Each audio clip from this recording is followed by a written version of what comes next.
वडूज नगर पंचायतच्या उपनगराध्यक्षपदी सौ आरती श्रीकांत काळे. खटाव तालुक्यातील हुतात्म्यांची नगरी म्हणून नावलौकिक असलेल्या वडूज नगर पंचायतच्या उपनगराध्यक्षपदी सौ आरती श्रीकांत काळे यांची बिनविरोध उपनगराध्यक्षपदी निवड झाली. मावळते उपनगराध्यक्ष जयवंत पाटील यांनी माजी नगराध्यक्ष सौ स्वप्नाली गणेश गोडसे यांच्याकडे उपनगराध्यक्ष पदाचा राजीनामा दिल्यानंतर रिक्त झालेल्या उपनगराध्यक्ष पदावर निवडणूक कार्यक्रम जाहीर झाला होता. मान खटावच्या प्रांताधिकारी तथा पीठासीन अधिकारी उज्ज्वला गाडेकर यांच्या अध्यक्षतेखाली बैठक संपन्न झाली.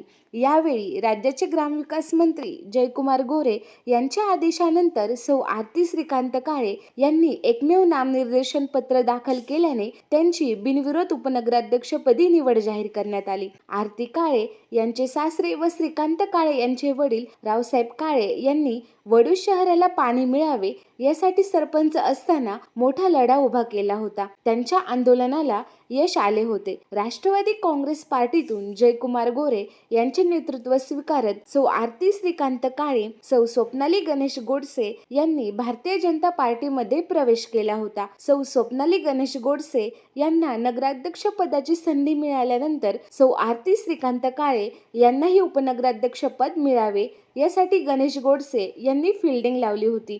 त्यांनी केलेल्या शिफारसीला जयकुमार गोरे यांनी ग्रीन सिग्नल दाखवत उपनगराध्यक्ष पदाची माळ सौ आरती काळे यांच्या गळ्यात टाकली, अशी चर्चा वडूजमध्ये रंगली आहे. निवड जाहीर होताच भाजपच्या कार्यकर्त्यांनी तसेच नगरसेवक व पदाधिकाऱ्यांनी जल्लोष व्यक्त केला.